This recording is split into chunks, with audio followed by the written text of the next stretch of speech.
yourselves and the topic. So it's all yours. Okay.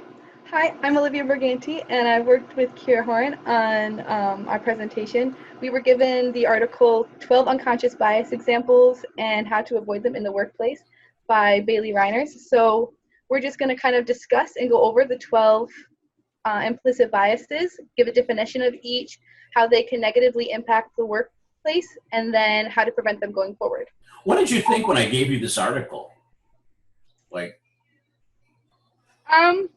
I kind of thought that I had a pretty good idea of what unconscious bias was, and I didn't realize that there was so many different types, that it can have so many different forms. And then honestly, putting them into those little boxes helps to really understand them. And yeah, I agree. I was kind of a little bit arrogant at first when I saw this, and I was like, I think I'm an expert. I know all about this. This is my field. But honestly, once I read through each type of bias, and there was a lot that I didn't think about before, and it was really interesting.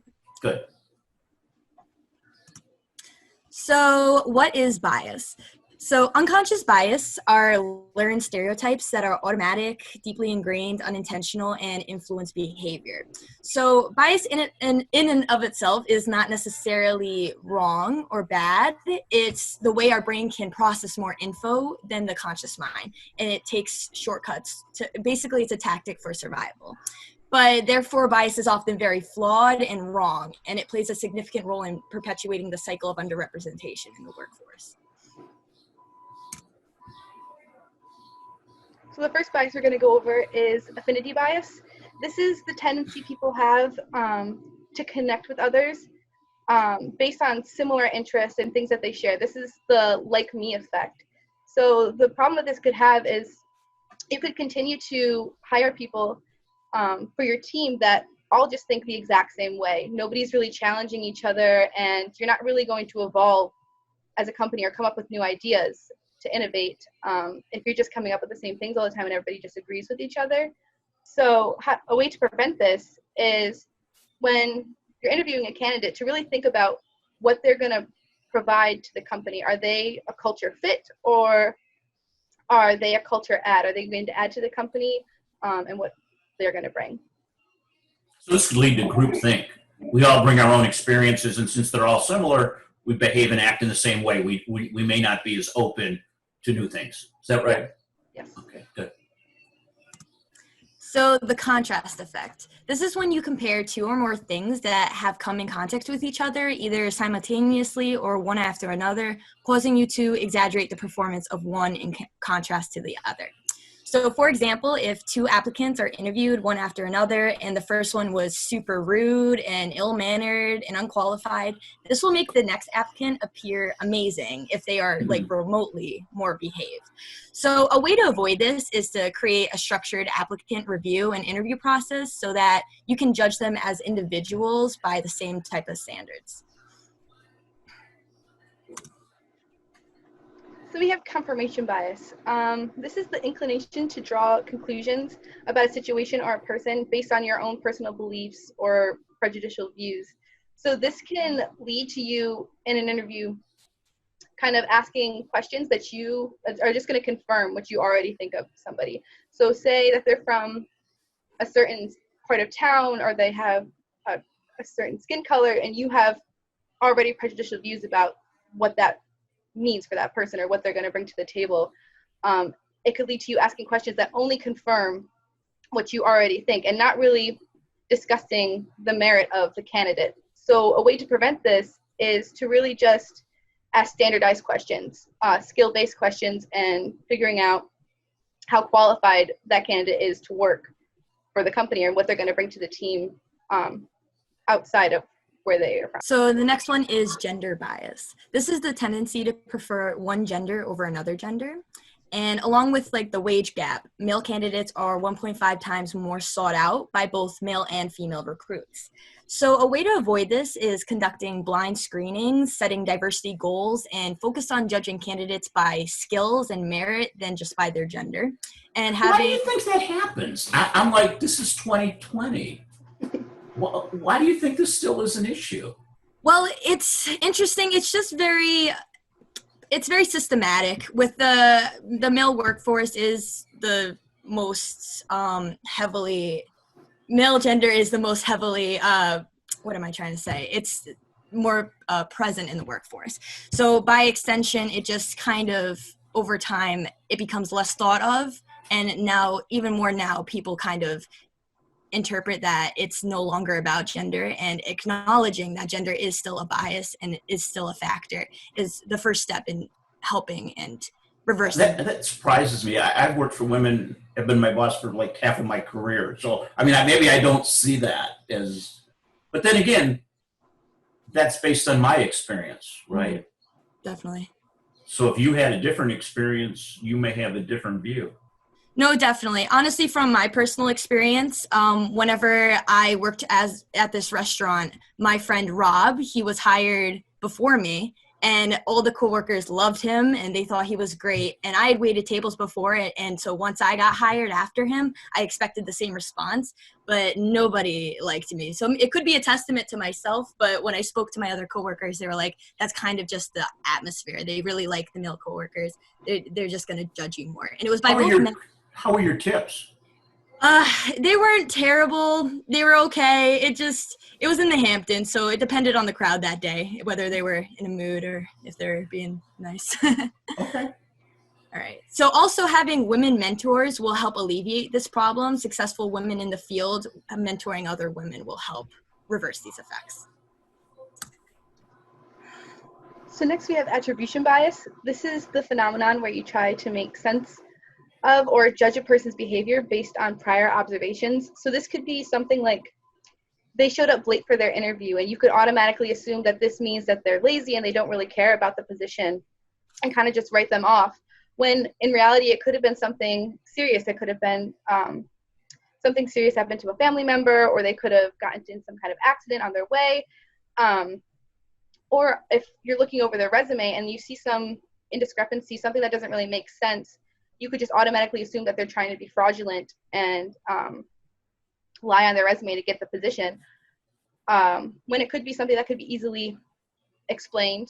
It could just be an accident. So a way to prevent this is by giving the candidate an opportunity to explain themselves, asking questions as to what happened, giving them a fair chance to really explain what happened, because your assumption could be correct. Maybe they did just oversleep and they don't really hold a lot of value in this position. Or it could have been something serious that was out of their control that they couldn't prevent, and it doesn't really reflect on how they're going to act in the workplace. Mm-hmm. Okay, next is ageism. This is the tendency to have negative feelings about another person based on their age. So especially in American companies, ageism affects older people more often than younger people.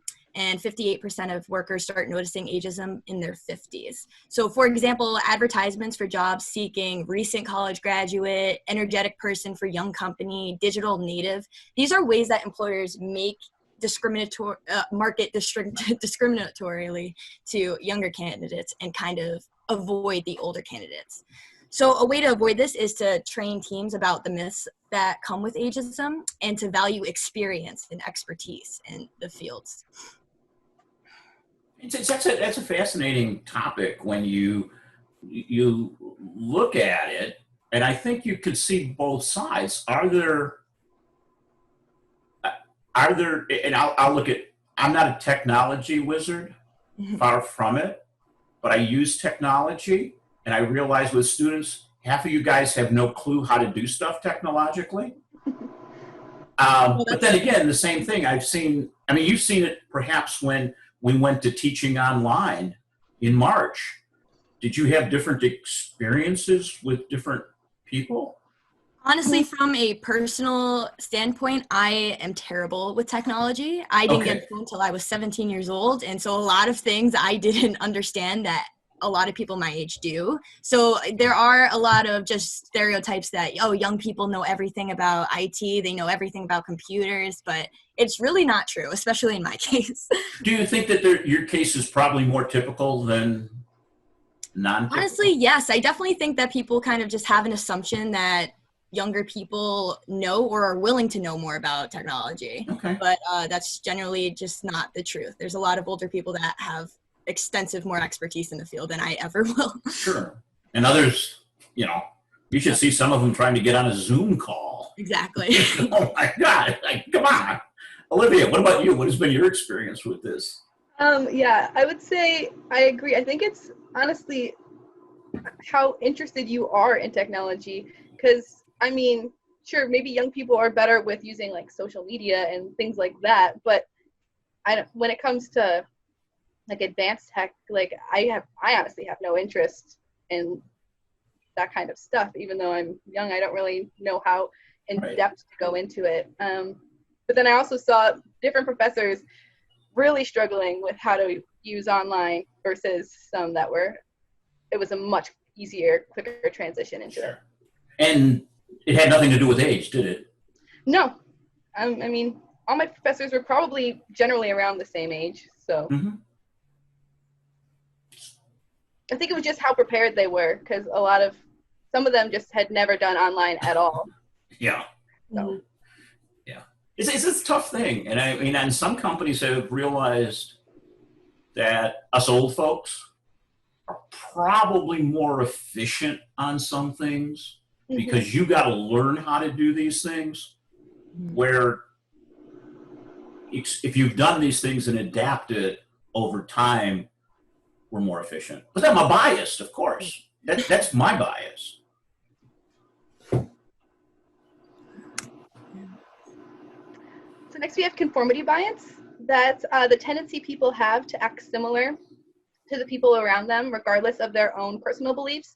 So this is also kind of an example of peer pressure. So a way that this can come up in the workplace is if a team has interviewed a candidate and some people in the team are just maybe louder and more opinionated, and they voice their opinions on the candidate first, whether it's a negative or a positive view of them. And if it's not reflective of what you feel about that candidate, or if maybe you see something that they didn't, you just it's easier to just agree than to challenge their views and to go against them, and to really create a dialogue and a conversation about what it is that this candidate can bring to the company. It could have either a positive or negative effect. Either you're going to get a candidate who's not really qualified for the position, or you could miss out on somebody who was more qualified than the candidate that you hired. So a good way to prevent this is, before going in and meeting as a team, have everybody write down their own opinion of the candidate and then put it in a hat or whatever. And then when you get together, discuss what each person wrote, so that you can get a better view as to how everybody feels, and there can be a discussion. Good idea. So next is name bias. This is the tendency people have to judge and prefer people with certain types of names, typically names that are of Anglo origin. So a study shows that white names receive 50% more callbacks than African American names. And a way to avoid this is omitting name and personal info that's just your ethnic background, and assigning candidates a number or using an unbiased third party to facilitate the interview process can help reverse these effects by people judging others by typically what their background is and by their name in general. This is 2020. This is another one. What? Is there anything you can help me understand this, or is it just? Definitely understanding this, a lot of it comes with experience. Whether or not you've seen it in action, it's going to help whether or not you understand it happening. And whenever, honestly, just thinking in general, how many people do you see in high positions that have very, very like unique type of names? Like, I feel like in my own personal experience, a lot of people, Brian is the boss, Steve is the head of the company, and it's not, you don't always hear Tyrone or Jamal or Deshaun. It's just, from my personal experience, that's what I feel, that it's not always seen more ethnic type of names in the workforce. That's interesting. Yeah. But what about your name?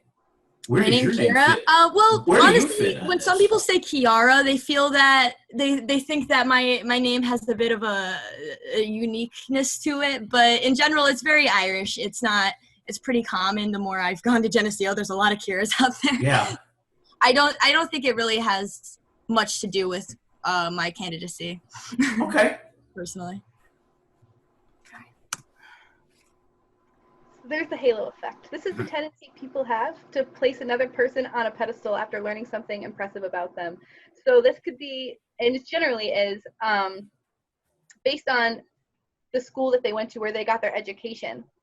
If they went to like an Ivy League school or a really prestigious school, it can be easy to just put them on this pedestal thinking that they are automatically the right person for the job.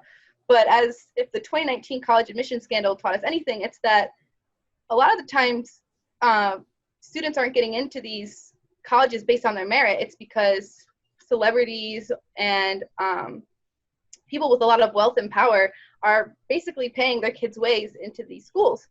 So it could lead to you potentially hiring somebody who's just completely underqualified for the job based solely on the fact of where they went to school. So a way to prevent this from happening is to kind of just black that part of their resume out. Look at all of their other qualifications, work experience, and then relate that to the other candidates. Are they still the best person for the job? If not, then maybe it's time to look at somebody else. And if they are, then that's awesome. Then their school actually does reflect their merit and their education. This can happen do you think this can happen outside of the hiring process? Yeah, probably. And when it comes to maybe even promotions or who gets to move up in the company quicker. If maybe your father is a huge investor in the company or your family and you can move up quicker, or if there's what is it when you hire family Interesting. Mm-hmm. Do you think you could do that? I could do this as a professor, that if I have somebody who always does really good work, I may say, yeah, they're always doing really good work, and sort of maybe not be as tough on them. Yeah, I mean, I'm sure it does happen. Favoritism. From my perspective, sure. As like the youngest of 5, all my older sisters were extremely smart, and we went to the same high school. So I would have teachers that were like, "Oh, you're Aaron's little sister. You must be a genius." And I was, but you know, it just was an unfair type of. Okay. Great example. Great example. So then conversely to the halo effect is the horns effect. This is the tendency people have to view another person negatively after learning something unpleasant or negative about them. And this could be something really as silly as maybe the school they went to was the rival of the school that you went to, and you just have this really negative outlook on the people that went there. Or maybe some of their past work experience was from a firm that didn't hire you, and you now have unpleasant feelings towards this firm. So then that kind of translate towards this candidate when really that doesn't reflect who they are as a person or as a worker. So the same kind of idea here is just kind of black those parts of their resume out. Look at really what other qualifications they have and what they can bring to the table. And then if they're still the best candidate, then maybe you should reconsider hiring them. So next is beauty bias. Beauty bias is a social behavior where people believe that attractive people are more successful, competent, and qualified.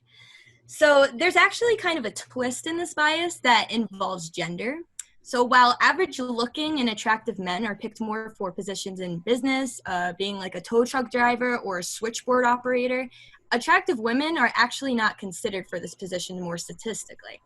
But on the other hand, male employers, they actually seek out attractive women for interpersonal contact jobs, like being a receptionist, being a public relations officer, and it's just a very tough study to really have in general because you will have to tell a group that you'd be perfect for the study because you're unattractive. So it's a little bit tough to do. But ways to avoid this is having phone screenings in the beginning of the process, doing video chats, calls that mute their voice to try to, or no, to that mute their vision to try to avoid having this bias. And next is height bias. So this is the tendency to judge a person who is significantly shorter or taller than the socially accepted human height. So another study shows that a person who is 6 feet tall earns roughly $5,500 more per year than someone who is 5.5 feet tall. And No, really? Yes, definitely. As well as 58% of male CEOs over 6 feet are over 6 feet tall in general. So why does this happen? Many people think that tall people are more competent, healthy, and even more intimidating. So ways to avoid this are doing blind phone video interviews, and just trying to be aware of a height bias will help interact with this. So the common thread throughout these 12 biases is that they're all really based on previous assumptions that we have on different groups of people based on either the way that they've acted or just the way that they look. And the first step towards really surpassing these biases is to be aware that we have them, and that maybe our own personal beliefs aren't what's going to be best for our company, and accepting them and trying our best and doing these different steps to prevent them, so that we can do what's best for the company and help to diversify our group so that we can continue to innovate and move forward. Definitely. And I think it's very prevalent even seeing within what's going on in the world today. One of the worst things you can do is rejecting the idea that you have certain biases or have certain privileges. And the first step into coming against this, into fixing these issues we have, is to recognize them and to just not act like you're blind, and to educate yourself and become more self-aware. And to be aware of all these biases, not just those of color. Yes, absolutely. Wow. Okay, thank you. What are you going to do different as a result of reading this article? Personally, I think I'll definitely consider more, while just in the micro level, while I go to work every day. I think I have been recognizing more, like when I see a very tall person walk by, sometimes I'm like, wow, he must be important, which sounds funny. But in general, when I think more about it, I'm like, wow, these are actual biases I have and people have in general. And seeing an attractive person, like, oh, they must be very good at what they're doing. They must have a lot of self-confidence. They must have a lot of things together. And that's not necessarily true. Yeah, I would agree with that. Just actually being aware that, oh, I do have these biases. That these thoughts are actually kind of prejudicial and could be harmful to my outlook on people, and just trying to be aware of them and then putting them aside to really get to know somebody outside of whatever assumption I already had of them. Yeah, I think you're both very, very right. Awareness is the first step. Second is saying, okay, I accept that, I understand that, and now how can I avoid that bias by taking certain steps? Exactly. I think this was a great presentation. Thank you.